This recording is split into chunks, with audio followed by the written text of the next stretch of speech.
hear me all right?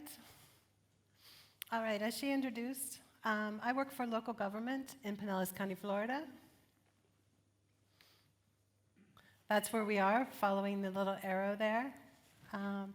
We're a county, we're the most densely populated county in Florida, so we have a lot of citizens. And to support that large group of citizens, our local government is structured so that the county seat is Clearwater, where I work, and we have a centralized IT department that provides enterprise services to 148 different government agencies. This is an example of our org chart. These are independent agencies. They have an elected official in charge of them. This group of agencies are under 7 county commissioners. Each one of these stars represents an independent IT organization within the government umbrella. The red being us, Business Technology Services, which we split out a child on the orange star down below to help support that large group under the commissioners. But this is the IT environment. We have service level agreements with everyone, and we must collaborate with all of the other IT departments. Not an easy feat. These are some of the services that we provide on an enterprise level. In addition to enterprise architecture, we provide enterprise geographic information system services, enterprise database administration, enterprise cybersecurity, enterprise IT finance and contract management, business relationship management. You can read them for yourself. We have a very diverse group of business capabilities under a group that's supported by 145 people. We began our relationship with the LeanIX product in 2014. Our then CIO saw the product at a conference and said, "This is great, we need this," and they bought it. And then it kind of sat on the shelf until February of 2015.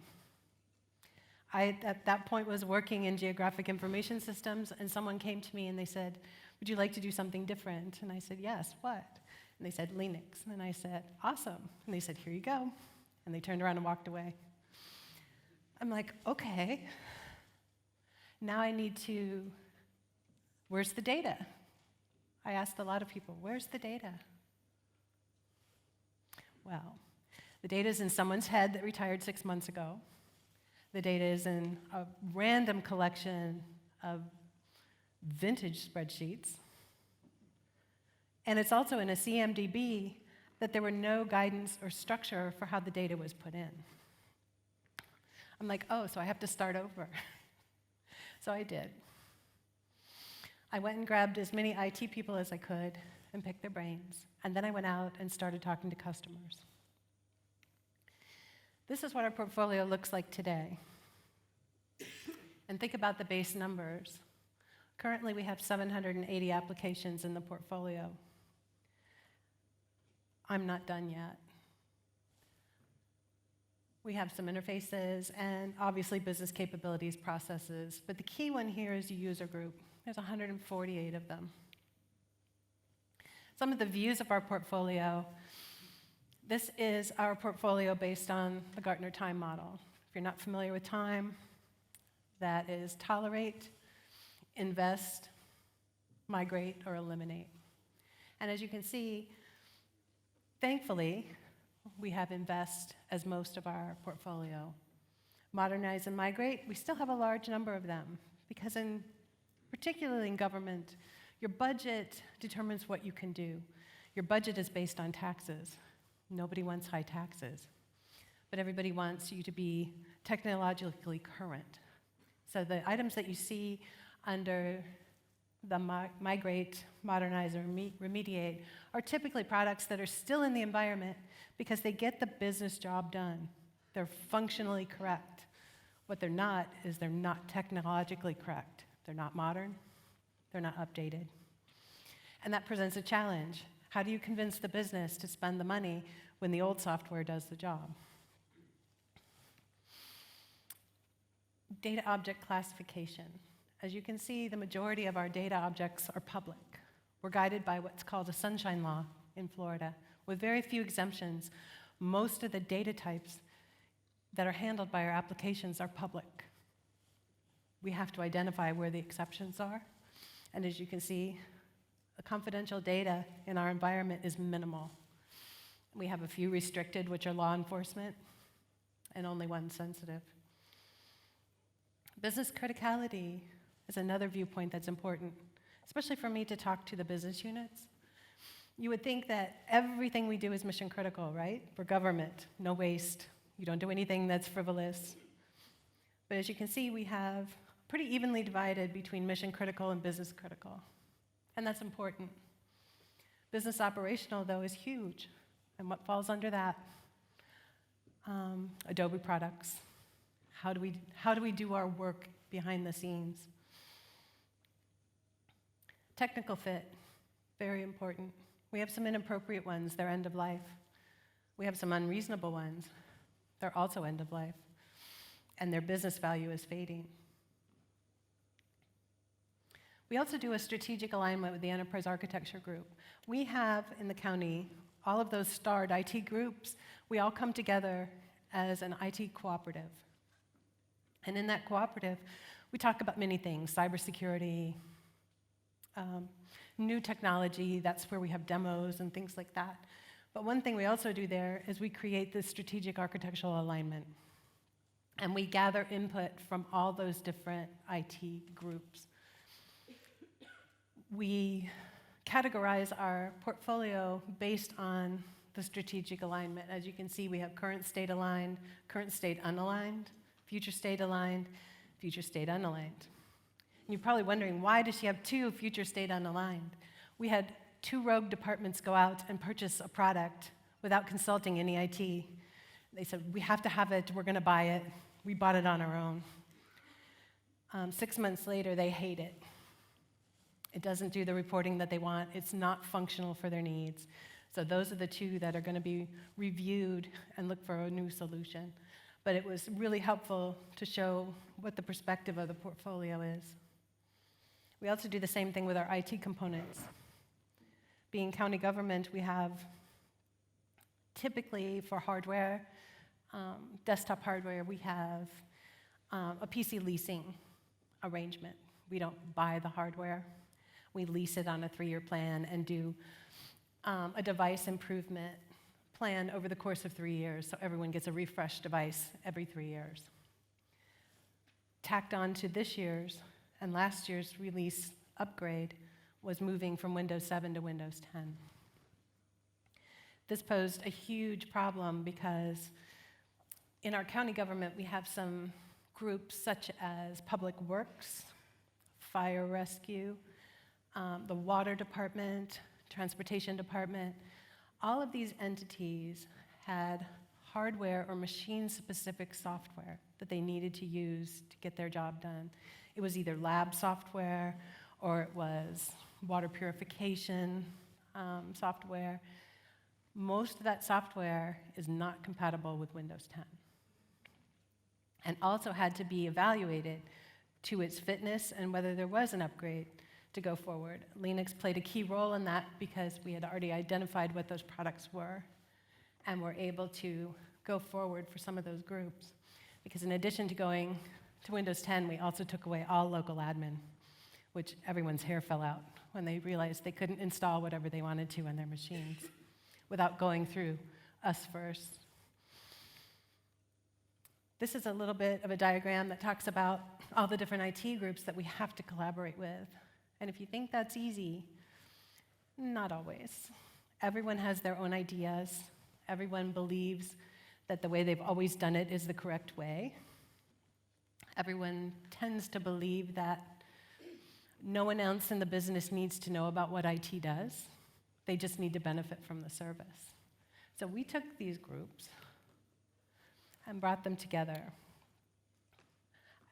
Recently, the Technical Steering Cooperative all got their access to LeanIX. They all got to see what was included in the portfolio, good, bad, or indifferent. Their ownership, they were able to query and see What are my items? One of the driving factors, unfortunately, currently, is cybersecurity. And I know we all face it in different ways. But for governments, in particular in the US, ransomware is a big deal.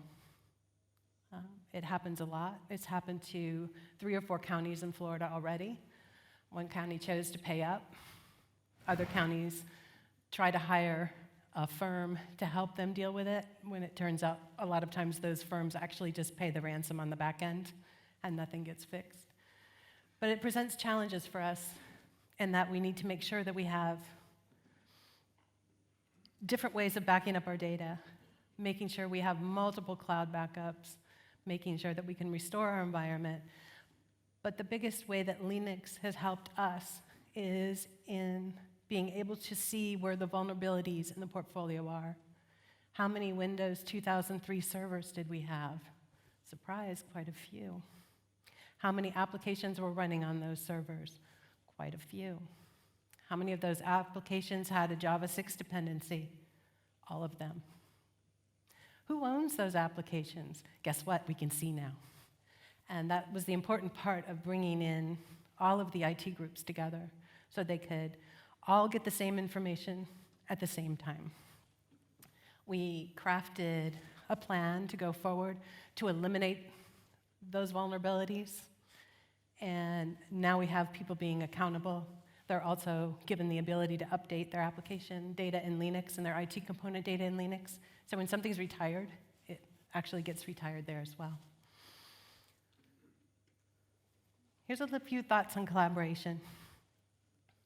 I play a role that is a balance between the IT environment and the business. So I have to be able to speak to both sides. One thing I've learned that collaboration, everybody talks about it, but it's really, really tough to do. It's messy. It's important that everyone in the room get flattened down to the same level. And why is that important? Because nobody controls it.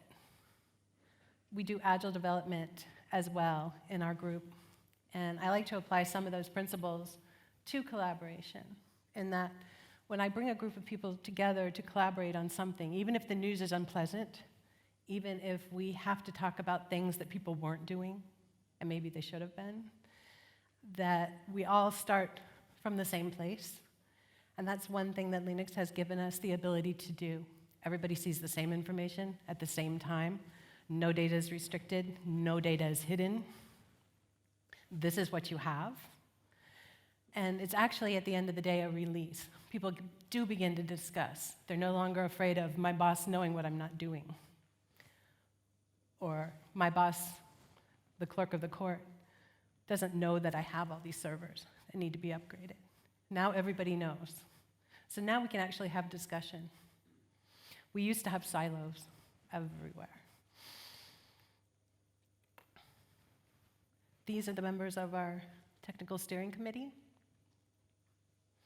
And as you can see, it's everyone from law enforcement to tax collector, to public defender, to us, business technology services. And here are some of the projects that LeanIX has been the foundation for. I'll tell you a little story. We recently hired a CTO, and we hadn't had a CTO for about 3 years. And the CTO sits above the enterprise architecture group. And very forward-thinking individual, lots of energy. And when he came in and went over all the different applications that we had, and he heard about LeanIX, he said, "Oh, that's great, but we don't really need that. We need to go on to something else." And constantly I would hear, "Oh, you need to spend less of your time on LeanIX and more of your time on something else." I'm like, okay. He would come to me for the ransomware project, for the data object sensitivity project, for the Windows 10 device migration project, for the Microsoft end of life for Windows 7, SQL Server 2008 R2, and Windows Server 2008 that's coming up in January, and application access and authentication. He says, "I need all this data. I need this and this and this and this." Every single one of those data sources is LeanIX. So I don't even tell him that anymore. Because I used to say, "Well, the data's in LeanIX." Data's in LeanIX. You can find the data in LeanIX. Now I just delivered the data. But the data for all of these projects is core sitting in LeanIX with its relationships to its applications, its data objects, its business capabilities. And we just recently added the application access and authentication as the protocols and repositories for every single application in our environment. This is a big project from the customer perspective because logging in and doing their job is a massive pain point. Some entities have 12 to 15 different logins to do their job. They may have X number, they have to log into the state. They may have to log into other county sites. They have to log into their own applications. They have to log onto the network. They have to log into their software as a services. And what we plan on doing, since we've inventoried them all and attached their protocols and repositories, now we can look for a solution so that the customer can hopefully end up with a seamless interface. So they log in once, they're good to go. This is an example. I had to do a survey of what was the login experience like. And pretty much across the board, everyone said, if you can pull this off, if you can have us only have 1 or 2 logins, you will get a crown. Not that I want a crown, but it was that painful for everyone, from county administrator on down to a field worker. So that gives you an idea of the reach of the data that we gather and capture in LeanIX. The Microsoft end of life is a big deal for us. We used to be a Linux shop. Now we're maybe 30% Linux. Microsoft is the rest.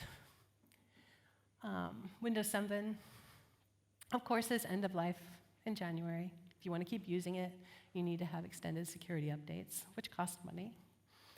Microsoft SQL Server 2008 R2 went end of life in July this year. If you want to continue using it, you need to purchase extended security updates or migrate everything to the cloud and get 3 extra years without that. But at the end of the day, the product's end of life. You need to modernize. We were able to pull up immediately for customers exactly what applications had the dependency, what applications would cost us in extended security updates. And then they were able to make budget decisions on whether they were going to plan for a migration to a totally different product, or were they going to go ahead and bite the bullet and pay for another year of extended security updates. Windows Server's coming up in January. It's the 14th. Yes, they have about 486 2008 servers. So I still have yet to get back from the business what they want to do. But I imagine we'll be purchasing extended security updates. And to give you an idea of why is that important? It may not seem important if our IT department for enterprise services budget is $38 million. Why is $120,000 of extended security updates a big deal? It's a big deal because we could prevent it. That's why. We could prevent it by having the view into our portfolio. We knew this was coming. We've identified where the issues are. We could be more proactive instead of reactive as an organization. So LeanIX is driving some of those collaborative changes for us. And I would say that's collaborative because, like I said before, nobody ever looked at it as a group and said, wow, why do we have so many old servers? Why are we doing this? Well, they don't break. No, you have to improve your technology.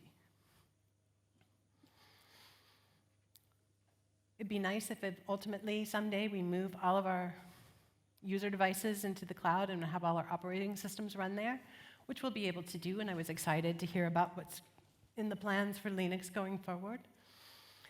But for now, we're stuck with desktop devices. So as LeanIX being the core, we have what's called, they call it a whitelist process. I would say it's an application approval. Through our service environment, we created a custom application form for our licensed and non-licensed customers to get applications approved. And behind it is a workflow that takes the request and immediately funnels it to the team that works on LeanIX, because we also manage the application research and approval piece that has to go through LeanIX. We have a ServiceNow Agile development team, which I'm product owner for, and we also utilize LeanIX in that as well. Any new thing in the environment has to run through LeanIX. Anything that we develop has to be cataloged. And that's so that everyone, whether they're a licensed user or not, to other products, still have the visibility for LeanIX. We have 4,100 employees throughout the county, and the goal this year is to bring every one of them on board as viewers. Everybody will have a different view. Yay, I like the new functions of the dashboards. I'm excited about that. Some of our IT groups did not want visibility of their stuff. They were adamant, this is my silo, I want to keep my silo. And I was like, no. We're going to share it with everyone. But you can structure how you see it. You don't have to see the entire portfolio, but you can structure to just see your things, but everybody has visibility. And that was one of the bigger struggles, I think.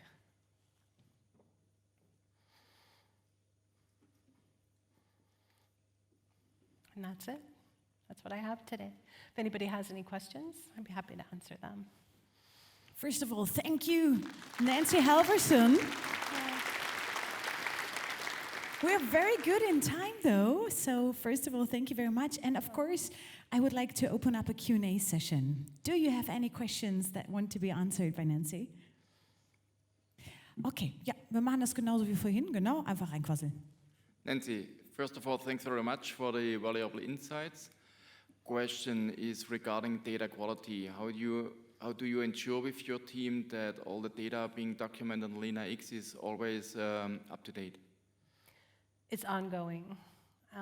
In other words, we take the stance in the enterprise architecture group that the portfolio is never finished, constantly needs to be upgraded, and we use the quality seals in the LeanIX arena and then run metrics against it to make sure that anytime something's changed, the quality seal is reviewed by either myself or someone else. We take turns looking at each other's data. And anybody that I bring on as an editor or a member level in LeanIX has to go through training. We have a set of standards for the data that we put in there, and we enforce them. So, like I said, any new user that has the ability to contribute to the portfolio has to adhere to those.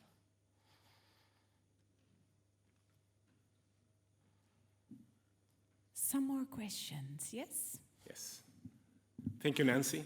Mm-hmm.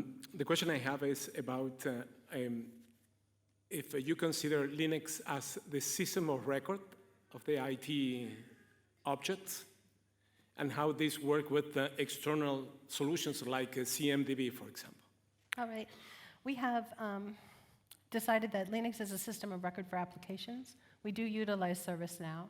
And a couple months ago, we successfully deployed a test environment of the LeanIX ServiceNow integration, and it worked great. What I'm waiting now for is my boss to pay for it. Say, yes, we can make it real. In doing so, obviously, ServiceNow as a service desk environment has a CMDB. We decided to put all of our applications under business applications in ServiceNow to not confuse them with what we're capturing via discovery. We didn't want to have certain things overwritten. And if anybody has experience with the discovery module in ServiceNow, you understand what I'm talking about. So yes, LeanIX is a system of record for applications. We have, in our rollout of ServiceNow, which is relatively new in the county, we also do a large amount of user training. We have unlicensed users, we have licensed users. So each one has a different business capability with the product. But to get them to understand where their data is, if they put an incident in, they can pick their application. They know where to look for it, that type of thing.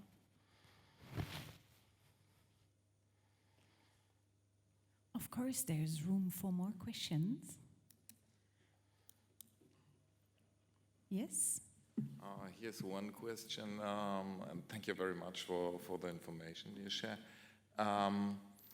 I'm struggling at the moment. I have the same situation. I'm from VW, and I have the same situation. We're all very, very much people, and everybody has a slightly other business capability model, and how do you integrate all this stuff? Because I think you have very separate business capability models. Actually, we have one. How do you got to one? That's the question, basically. The business capability, and maybe I should have talked about this a little bit more. That's a whole other discussion. I could talk for like 5 hours on it, but I'll give you the condensed version.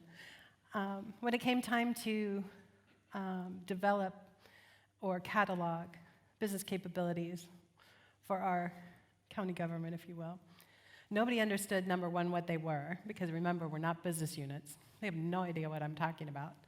And then when I would bring them in to talk about it together, I would say, well, it's what you do. And I was like, it can't be. It can't be that simple. It can't be just what I do. I'm like, well, what do you do? Oh, we collect taxes. Revenue management, tax collection management. What do? We appraise property. Property appraisal management. They thought I was crazy. So what I decided to do, I started with the IT group, and I made them do a workshop with me, the little Post-its, what do you do? Put them all on the board. And then we condensed them down, and we decided we're only going to do 3 tiers, because anything beyond that is confusing and somewhat micromanaging. And the reporting would be a nightmare, so we didn't want to do that. So we got the IT on board, the IT group on board. They were actually my easiest group, even though they were the hardest in the beginning. There are a couple qualities for a business capability. They're unique. They're stable. Business capabilities don't change. And they have nothing to do with how something's done. If you're going to talk about how, you've got a process. So keeping everyone within those 3 narrow guidelines, we were able to craft. Now that I've added the larger groups, say the Technical Steering Committee, I have sheriff, which is law enforcement. We have some of the constitutionals, like the tax collector and the clerk of courts. All of those initially fell under a large business capability that I crafted called regulated business management. Regulated meaning every single one of those entities are governed by statutes, laws, regulations, and ordinances. They must exist, but they answer to a higher authority. So I just dumped them in that bucket on the first pass through. Now that I'm adding them all as users, I'm going to each one of those groups, and we're going to craft their business capability for each one of those sections. Because the goal here is for them to manage their own applications in the enterprise portfolio. In order to do that, we need to give them what they need. So the overall is crafted in static now. Now we're going into, if you would say, business units. That would be the private one-to-one. Does that answer a little bit? My main concern at the moment is we have silos, as you said, and when you talk to the people, what are you doing? Sometimes there's answers coming up like we do analytics or reporting on whatever, or HR management. And every silo has HR management. And when I say them business capabilities are unique, they're like, no, this is my HR management. It has nothing in common with the others. What I do with those is I craft those, I give the detail and the uniqueness to the user fact sheet. They share business capability, and that's a concept to talk about. The business capabilities as defined are somewhat shared. Human capital management, or HR, is going to be shared among large groups. That doesn't mean they do it exactly the same. They might use different colored paper or call their reports different things, and that's fine.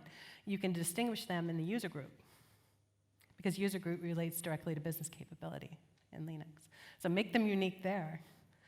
But it's kind of the education and workshop dialogue for them to understand that finance management is finance management. I don't care who does it. And finance management is going to have some certain subsets that belong there.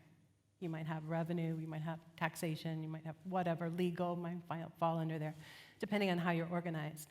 But that's how I would do it and try to generate some, it's a give and take. If you can give them uniqueness under their user group name, because you can be tiered there as well, then you can have the consistency of the business capability. I will definitely try what you said. Because that way everybody can be the individual they need to be. It gives them ownership of that. Yeah. And then maybe print out all the business capabilities that you have and have them draw the lines for themselves. You have pretty nice people. No, I don't. Never come to my place. Never. It sounds nice talking about it now because I'm through it. I survived it. It's a challenge. Like I said on the one slide, it's messy, it's ugly. This is mine. We all know how that is. You're not losing anything, you're going to gain. Consistency, have those workshop meetings. Maybe find an ally in the business unit that you are looking to work with, because I do that. I'll find an ally, someone who would be willing to be a co-speaker, co-facilitator. You really need the buy-in. So sometimes it's not easy for an IT group to have those kinds of conversations in that way, because we're more like, oh, there's a good solution, why don't you use it? Just use it. It's good, benefit you. But you have to have more. On the other side, it's a different kind of conversation.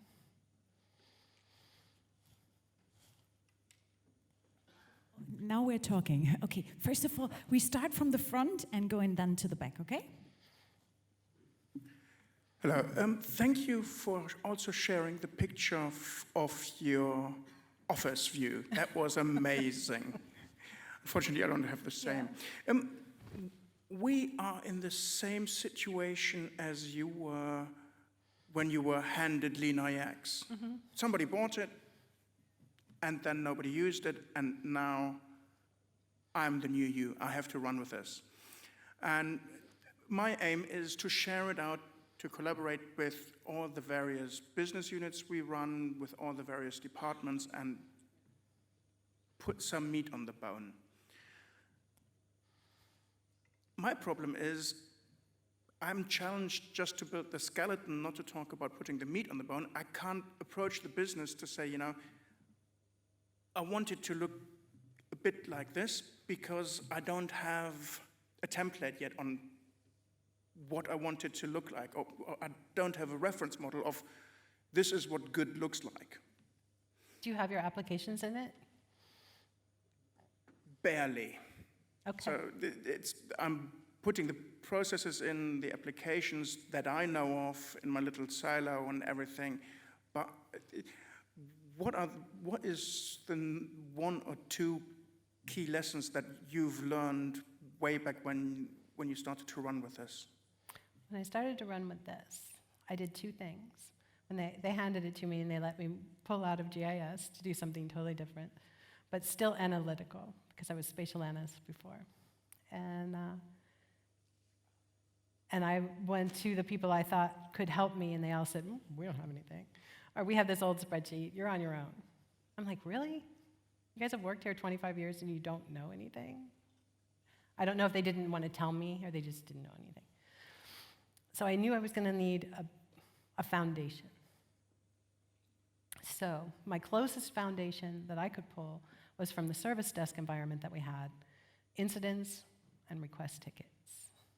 Because no matter what anybody had in their spreadsheet, the incidents and request tickets from the service management department showed me pretty much everything that was broken, where the applications, what servers went down.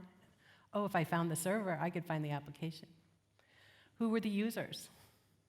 There's an awful lot of information that you can pull from whatever service desk environment that you have.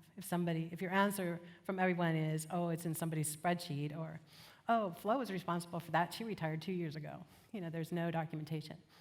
So that was one of my core things besides, okay, give me your old spreadsheets. I took all the old data, set it over to the side. But like I said, one of my main resources initially was the history in our service desk. You'll be surprised what you can learn from that, especially if you're not getting the kind of communication support that you want from the other groups, if you're encountering silos. The second thing I did was to get my certification as a business architect. And why was that really important?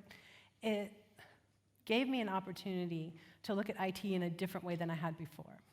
And I knew that I was going to have to speak to the business, and I knew I was still going to have to be able to implement business capability where there weren't any. I was going to have to be able to encourage use. And I just felt that I needed more of a foundation. So I asked for the coursework. And surprisingly, they said, okay, great, do it. And I was thrilled. So you might want to investigate what other types of learning might benefit what you believe your end goal to be, and do it. And the reason I say to do that is we can never learn too much. We as individuals, even though we're IT, don't know it all. And it's nice and refreshing for you to, if you're not sure about, God, how am I going to do business capability, that straight line is either business analyst or business architect, either one. Coursework in that area will provide that. Once you feel a little more confident in your foundation, it'll be a lot easier to hold the workshops and to do the work with your customers. Thank you very much. So we have time for 2 more questions left, and I think it was you, and then we're over. Great, Nancy. Thanks a lot. Very nice, very lighting. You said you're a business architect, among others. How you use business capabilities? Do you rate them? Do you have kind of mapping in the direction of a strategy? Yes. How you would like to develop in the what? No, I don't mean only the technology, because we saw Sure. this for technology and for data, but also what application would like, and you need what functionality do you need? What are you doing these directions would be?